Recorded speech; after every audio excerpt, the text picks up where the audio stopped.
Hey guys, I'm out on my way to an Uber ride, but I had a moment of insight and I didn't want to lose it.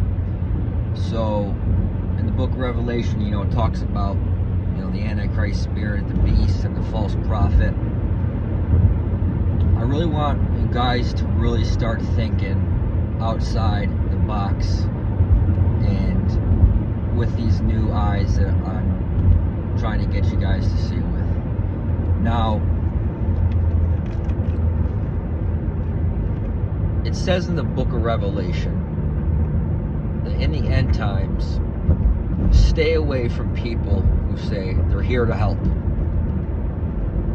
I had a thought, and I've thought this before during my walk with Christ and sanctification and going through this process. For all you guys who have been persecuted by the Jezebel spirit, or even maybe a woman who's been persecuted by a male who carries the spirit. And this goes directly to the concept of like sexual immorality and like dominating someone else and controlling them.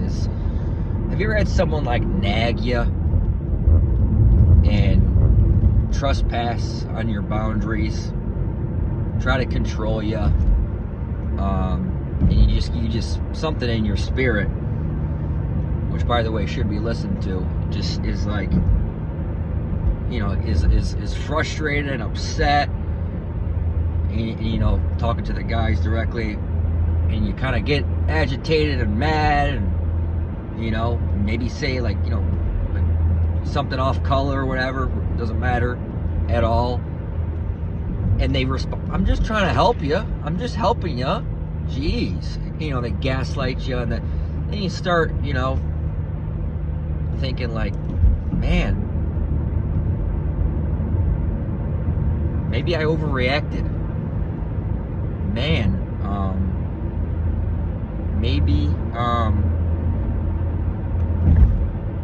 they were just trying to help me. You shake it off. Those agreements, which is also talked about in the book of Revelation in the context of the Antichrist spirit, where you're making agreements with him, and once you start to break agreements, you start to die to your flesh and get away from his power. That is a concept that I'm going to focus on in my next lengthy video, is the whole concept of committing spiritual murder towards yourself. Especially for the guys out there. Now, I think everyone can probably relate to that dynamic. And that right there, the fact that everyone can probably relate to it, has a story about it, maybe is experiencing it right now, that just goes to show you how far-reaching this dynamic is, which has probably been around long before Donald Trump. But Donald Trump was the man who made that work, who came to help. And that's where the deception comes in, guys. That's where it goes full circle. All the hurt, all the pain, all the confusion, deception, manipulation. It all starts as it did with Adam and Eve, between a dialogue with a man and woman. Now, I want to preface this right now because I'm already finding myself not being pure with my intentions. I may make a lot of women angry. I may get called a sexist. I may get called a know-it-all. But I want anyone who has doubt or an opinion of that nature to look back in the Bible. Women need to be led. Women don't lead men. Men shouldn't allow women to lead them. It's not biblical. It's not what God intended. And it's no surprise, assuming the devil you could break down his tactics across thousands of years into 3 waves, using Eve as a catalyst to have sin enter the world through man, using Jezebel to steal Ahab's inheritance, which, by the way, God wanted to give us back our inheritance, not knowing the knowledge of good and evil. That's our inheritance, to be, as Jesus says, innocent as doves and wise as serpents, without all this unnecessary knowledge of good and evil. And it's no surprise that in the end times, that the Antichrist spirit, birthed by Jezebel, is between a man and a woman. In a physical sense, could be a husband and a wife, and also, spirits that are carried. And I'm talking to the men right now.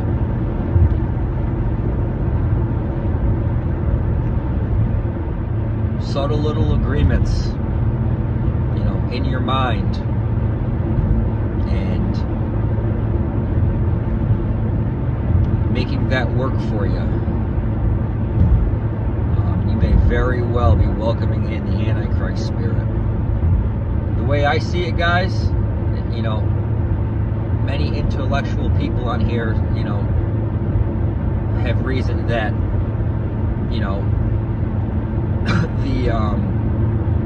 the false prophet, is imitating the Holy Spirit, and the Antichrist spirit is imitating, in figures, imitating Jesus, and obviously the devil is trying to play God. Just consider this, when you're being attacked with that kind of spiritual manipulation, which some people may not even think it is, but it is, you feel very unsettled, edgy. I mean, wouldn't you want to make that work for you? I mean, you shouldn't, because that's making your evil ways, your own nature, your own understanding. It says we're not supposed to lean on our own understanding, but wouldn't that be appealing if all this piled up tension, agitation, and frustration, if there was an answer for it where you could be productive with it, where you could be enthusiastic with it, and I think that has a lot of roots, in the Antichrist spirit. So I'll leave it at that. But on one final note, and this just came to my mind, is who's the false prophet? Who's the figure of the false prophet then? And they work hand in hand. And the way I see it, guys, and I never really considered who the literal figure of the false prophet was, but I know that the Antichrist spirit is born from Jezebel. So it would make sense that unholy trinity is the devil, the Jezebel spirit, and the Antichrist spirit amongst us. So Trump's wife, Melania Trump, I believe is the false prophet. I believe, maybe even before her, but definitely since he's been with her, the spiritual warfare that goes on amongst, in the dynamic of their relationship, I think that's the false prophet, and I think everyone can relate to that. And this is very unpopular and uncomfortable stuff for anyone to listen to. But at the end of the day, God sets the standard. He knows best. And I'll leave it at that.